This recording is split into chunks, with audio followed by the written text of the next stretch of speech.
One of the things I've talked about with you guys over the years is not unique to the United States, but it's particularly bad in the United States, which is when you have the degree of connections between media figures who are ostensibly journalists or reporters or supposed to be people that are sort of critically analyzing and talking to you about what government is doing. When you have those media people so closely tied in with, friendly with, involved with, whatever, the very people in government that they're supposed to be covering, you don't really get journalism by definition or in any real sense of the word. And one of the things that we've seen over time, over the last year since the January 6th Trump riots, is the degree to which right-wing media like Fox News and others are so connected were so connected to the Trump administration. We've learned about these text messages that were exchanged between Sean Hannity and Mark Meadows and others in the aftermath of the Trump riots about how best to manage it and how this is a bad thing and Trump's got to stop talking about the stolen election. But then he would go on the air and he would support the Trump narrative and do something totally different. And part of what goes on, and I've talked about this before because I've been in some of these circles before on the periphery, is people don't want to lose access. And that influences a lot of how media behaves. They become an acquaintance of someone in power. They start to get access to them. And next thing you're Maria Bartiromo, who has a direct line to Trump and nods along to any insane notion that he mentions. So that's one piece of it, that we don't want to lose access part. The other part of it is how there actually, in some cases, is almost no daylight between the media and the government piece. And there's now an explosive new report with another little chapter in that. Sean Hannity, Fox News propagandist, sent Trump's former White House press secretary, Kayleigh McEnany, a post-riot playbook, according to newly released texts. Fox News' Sean Hannity, reports HuffPost, sent Kayleigh McEnany a plan to handle Trump the day after the deadly Capitol riot, according to newly released text messages. Hannity messaged McEnany on January 7th with a, quote, 5-point approach for conversations with Trump. Hannity was telling McEnany how to manage Trump, according to a letter that the House committee investigating the riots released on Thursday. The first two items on Hannity's plan of action read: no more stolen election talk. Again, this is a trend. Hannity recognized that the stolen election talk was not helping Trump.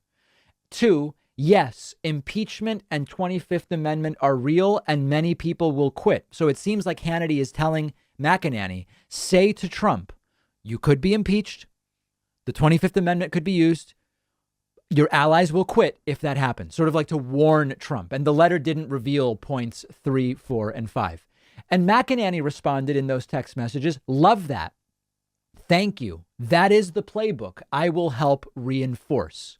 Hannity told McEnany it was, quote, key that, quote, no more crazy people were allowed to access the then president. McEnany responded, yes, 100%. McEnany,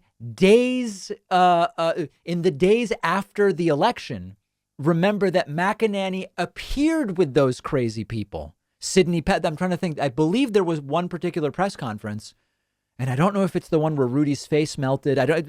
It's all kind of a blur. But McEnany appeared, remember, in her role as a Trump campaign staffer, not as the press secretary, alongside some combination of Sidney Powell, Jenna Ellis, and or Rudy Giuliani.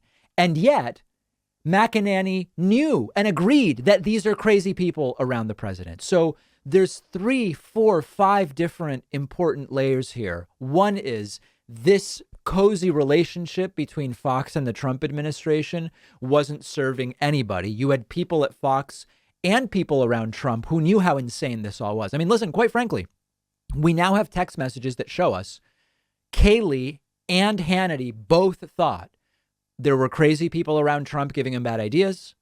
The stolen election talk was a bad idea. And yet they both went out and reinforced it, showing that this was not them behaving on principle. This was them behaving on, call it self-preservation for McEnany, call it ratings for Hannity, maintaining access to Trump, whatever. So that's one aspect of this.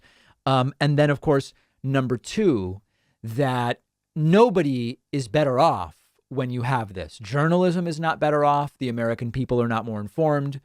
The people running government are not running government in a way that is better for the people. Everybody loses in these situations. And I know that there will be people who say, well, you know, Chris Cuomo seemed to be pretty friendly with Hillary Clinton back in 2016. They clearly know each other. Yes, they clearly the Clintons and the Cuomos clearly seem to know each other.